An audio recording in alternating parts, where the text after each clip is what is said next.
Subscribe करिए short and dictations channel को और दबाइए इस बेल आइकन को ताकि आपको मिले latest updates. Be ready. 5 seconds. Start. Mr. Chairman, the other day when the House adjourned, I was trying to prove that even qualitatively the progress of the cooperative movement had not been satisfactory. Only primary credit societies have increased in number and size as compared to the other types of societies which actually contribute to the development of agriculture.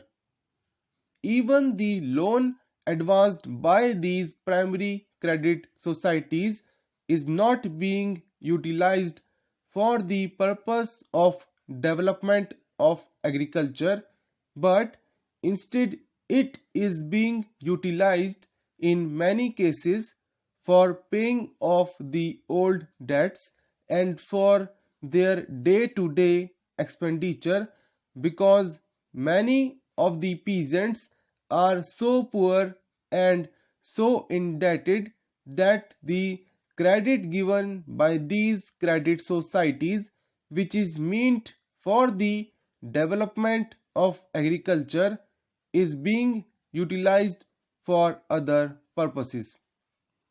Madam, when we take into consideration the total amount of credits given by these credit societies and try to analyze the different strata of people who get the greatest advantage of all these credits, it will be realized that the upper strata of society are getting the greater share of the credits advanced by these societies.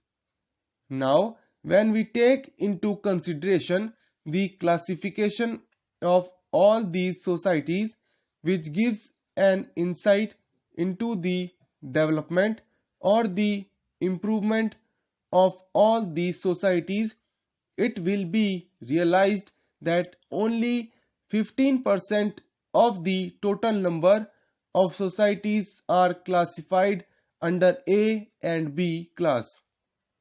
That means that only 15% of the societies are sound and are able to stand on their own legs without the help of the government or whatever it might be. This has been stated by the estimated committee as well. So, the remaining 85% of the societies are not functioning satisfactory at all. 40,000 societies were revitalized in the 10th plan, and last year over 15,000 societies were said to have been revitalized.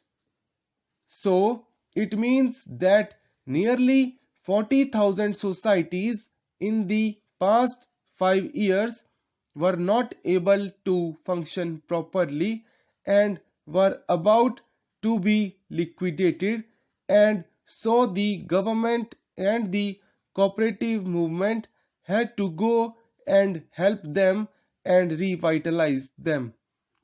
But even after spending a lot for the revitalization of the societies, we do not know whether all these societies which were dormant are active again. When we take into consideration societies, it will prove that the cooperative societies have not improved their position. Now, madam, this bill intends to set up a corporation in place of the existing board.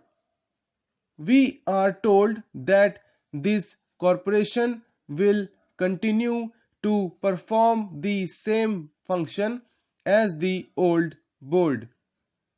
We are told that the board has been working very well and has been responsible for the development of the cooperative movement all these years. If that is so, I cannot understand the necessity for setting up a corporation different from the board. If the functioning of the board has been satisfactory, what is the necessity for forming a corporation? What are the other advantages that we are having in forming a corporation?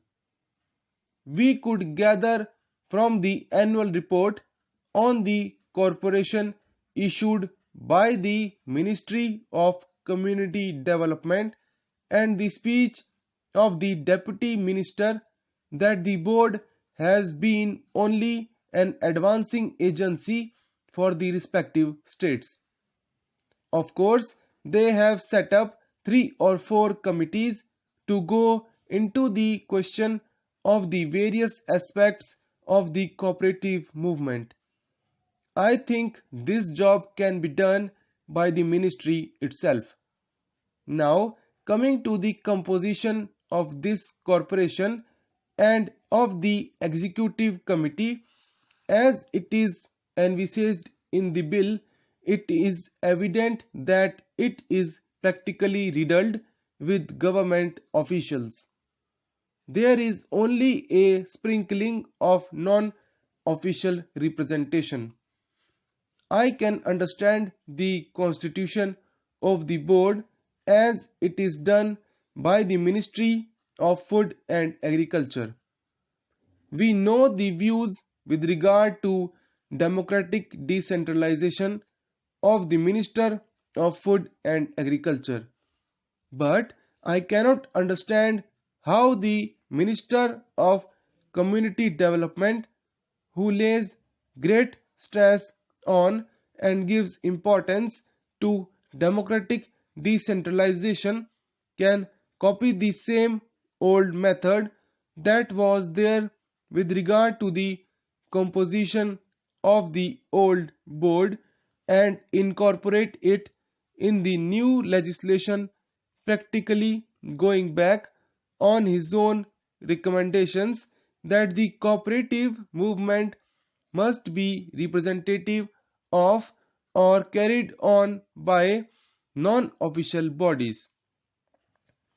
It is relevant at this time to point out that the Prime Minister himself has pointed out that the cooperative movement must be actually carried on by non-official bodies and that official interference must be the least. But when we take into consideration the composition of the corporation and the executive committee, non-official representation is practically negligible.